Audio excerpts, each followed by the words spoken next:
할렐루야. 오늘도 하나님의 크신 측량하지 못할 사랑이 우리와 함께 하실 줄로 믿습니다. 이 시간 말씀을 받겠습니다. 이 복된 시간에 주시는 하나님의 말씀은 우리 계속해서 고린도후서 5장 11절에서 21절까지의 말씀입니다.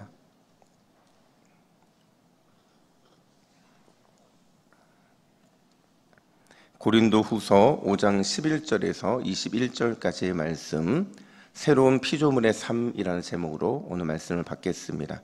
우리 11절부터 21절까지 함께 교독합니다. 우리는 주의 두려우심을 알므로 사람들을 권면하거니와 우리가 하나님 앞에 알리어졌으니 또 너희의 양심에도 알리어지기를 바라노라. 우리가 다시 너희에게 자천하는 것이 아니요 오직 우리로 말미암아 자랑할 기회를 너희에게 주어 마음으로 하지 않고 외모로 자랑하는 자들에게 대답하게 하려 하는 것이라. 우리가 만일 미쳤어도 하나님을 위한 것이요 정신이 온전하여도 너희를 위한 것이니 그리스도의 사랑이 우리를 강건하시는도다. 우리가 생각하건대 한 사람이 모든 사람을 대신하여 죽었은즉 모든 사람이 죽은 것이라.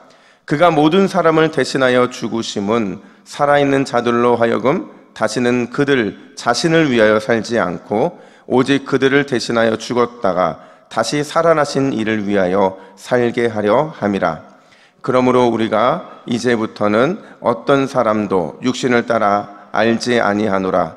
비록 우리가 그리스도도 육신을 따라 알았으나 이제부터는 그같이 알지 아니하노라. 그런즉 누구든지 그리스도 안에 있으면 새로운 피조물이라. 이전 것은 지나갔으니 보라 새 것이 되었도다. 모든 것이 하나님께로서 났으며 그가 그리스도로 말미암아 우리를 자기와 화목하게 하시고 또 우리에게 화목하게 하는 직분을 주셨으니 곧 하나님께서 그리스도 안에 계시사 세상을 자기와 화목하게 하시며 그들의 죄를 그들에게 돌리지 아니하시고 화목하게 하는 말씀을 우리에게 부탁하셨느니라. 그러므로 우리가 그리스도를 대신하여 사신이 되어 하나님이 우리를 통하여 너희를 권면하시는 것 같이 그리스도를 대신하여 간청하노니 너희는 하나님과 화목하라. 함께 읽습니다. 하나님이 죄를 알지도 못하신 이를 우리를 대신하여 죄로 삼으신 것은 우리로 하여금 그 안에서 하나님의 의가 되게 하려 하심이라. 아멘.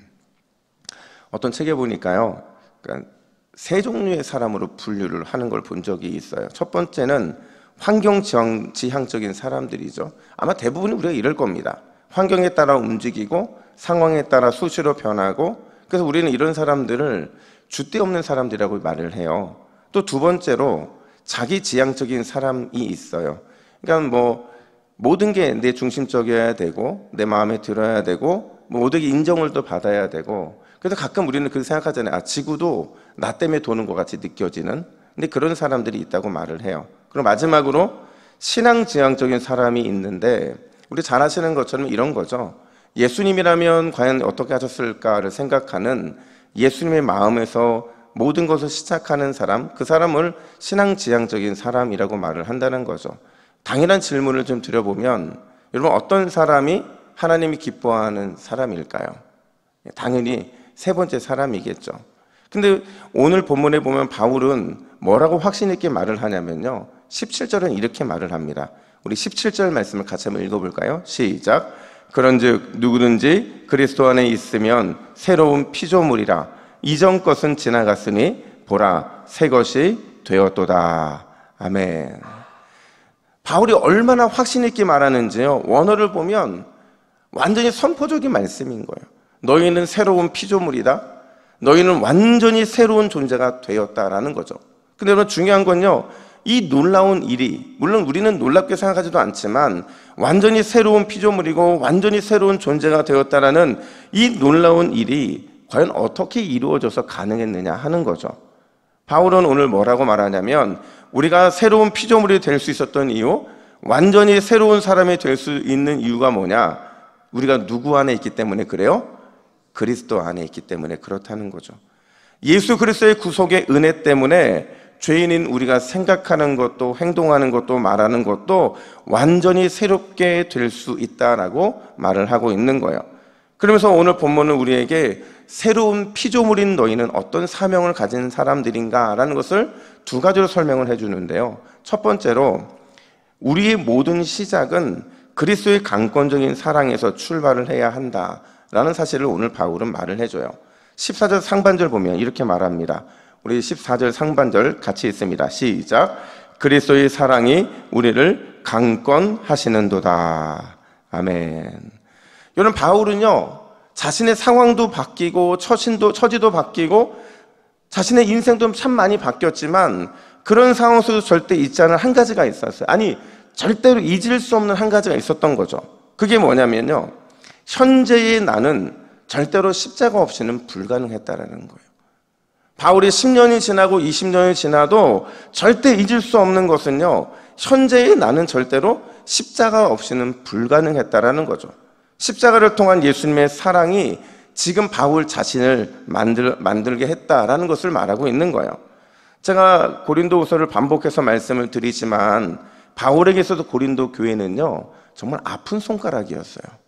많은 교회들이 바울을 힘들게 하고 어렵게 했지만 고린도 교회는 참 아픈 손가락이었어요. 무슨 문제가 발생해서 아픈 손가락이 아니고요, 고린도 교회는 자꾸 그리스도의 사랑, 우리가 얼마나 큰 사랑을 받았는지를 자꾸 쉽게 잊었기 때문에 그렇다는 거죠. 마치 영적인 치매에 걸린 것처럼 너도 나도 너무 자신들이 큰 은혜를 받은 존재라는 사실을 자꾸 망각을 했다라는 거예요. 그래서 거기서부터 고린도 교회의 모든 문제의 출발이 시작됐다고 바울은 보고 있는 거죠.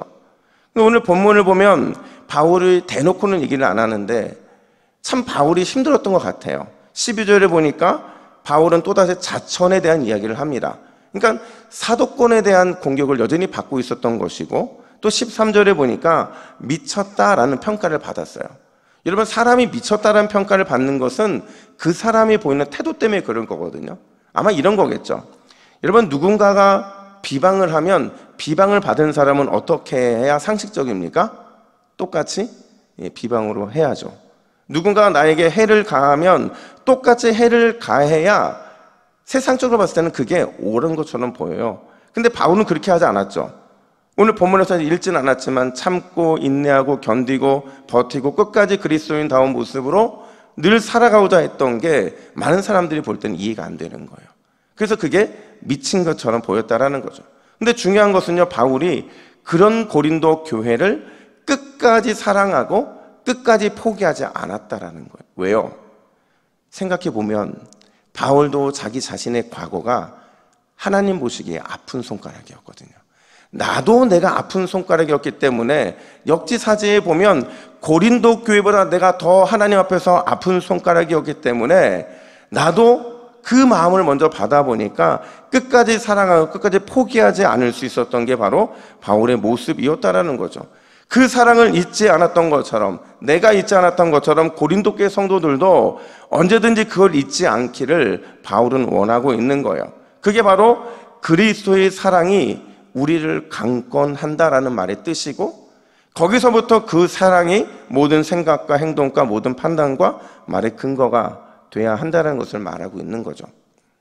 제가 군대에 있을 때요, 제가 늦게 군대를 갔거든요. 굉장히 늦게 군대를 가서 동생들하고 같이 지내는 게 너무 힘든 거예요. 근데 이제 이 동생들이 그냥 잘 해주면 되는데, 자기들보다 한 4살, 3살 많은 형이 왔으면 잘해주면 좋잖아요. 근데 못한다고 늘 이렇게 야단을 치고 막 그러는 거예요. 근데 이제 제가 나중에 알았는데, 한 고참, 제 바로 위에 고참인데, 늘 그 위에 고참들한테 이 얼차례를 받는 거예요. 그래서 왜 받나 보니까 누구 때문에 받았을까요? 저 때문에. 나이 먹고 와가지고 행동 빠릇빠릇하지 못하고 막 이런 저 때문에 저희 바로 위 고참이 그렇게 뭐 얼차례를 많이 받는 거예요. 근데 전 지금도 잊지 못하는 게, 그 고참이 전주 고참이었는데 뭐라고 말하냐면, 내가 나 때에서 이런 모든 악습은 내가 다 끝내겠다 이러는 거예요. 저 이런 얘기 굉장히 많이 들었거든요. 나 때에서 다 끊어버리다. 근데 그런 고참들 그 위치에 올라가면 이전 고참처럼 똑같이 하더라고요. 근데 이제 저는 그 고참을 보면서 어떤 생각이 드냐면, 항상 그 고참은 저 때문에 얼차리를 받는 걸 아니까, 물론 저 때문만이겠어요. 저 비슷한 동기들 때문에 그런 그 얼차리를 받는 걸 보면서 야, 나도 그래야겠다 생각을 했는데, 저도 사실은 제 때부터 이 얼차리가 많이 없어졌거든요. 근데 정말 놀라운 건 뭐냐면요, 군대에서는 그러거든요. 얼차리 없으면 사고 난다고. 사고 나지 않으려고 얼차리를 한다 이렇게 얘기하는데요, 얼차리 없는 한 6개월 동안 부대에 사고 한 번 일어난 적이 없었어요. 이게 뭐냐면요, 그런 거죠. 저는 제가 순간순간 왜 저라고 저 때 생각이 안 났겠어요. 나 때는 이렇게 행동 안 했는데, 나 때는 이런 마음이 저도 불현듯 생기면서 뭔가 저도 나도 힘을 한번 해볼까 이런 생각이 드는데, 제가 그걸 참을 수 있었던 이유는 뭐냐면, 제 고참이 저를 품어준 그 모습 때문에 제가 그것 때문에 저도 인내를 했던 거였거든요. 이제 그때 알았어요. 누군가에게 사랑이 빚진다는 게 바로 이런 마음이구나. 바울이 지금 우리가 그리스도의 사랑으로 강권한다라는 말이 그거거든요. 내가 그 사랑을 받았기에 나도 그 사랑으로 모든 것을 판단한다는 거죠. 여러분, 지금도 그리스도의 사랑이 저와 여러분들을 강권하는 줄로 믿습니다. 누가 뭐래도 저도 여러분도 하나님 보시기에는 아픈 손가락이었어요. 그 아픈 손가락을 여전히 사랑하고 있고, 그걸 잊지 말라고 오늘 바울은 고린도 교회에게 말을 하고 있는 거죠. 그리고 모든 것을 시작하고 모든 것을 마칠 때에 그 마무리는 사랑이 되어야 된다 말하고 있는 겁니다.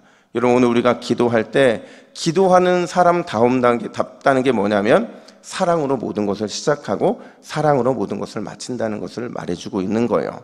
여러분, 오늘도 사랑으로 승리하시기를 예수님의 이름으로 축복합니다.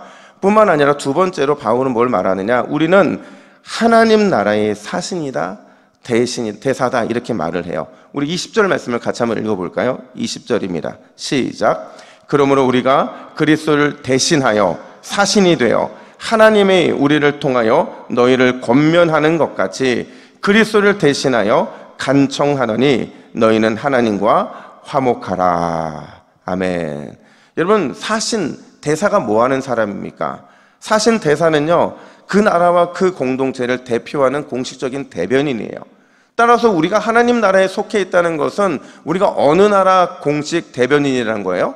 하나님 나라의 공식 대변인이라는 거예요. 특별히 그리스도를 대신하여 이렇게 말하고 있거든요.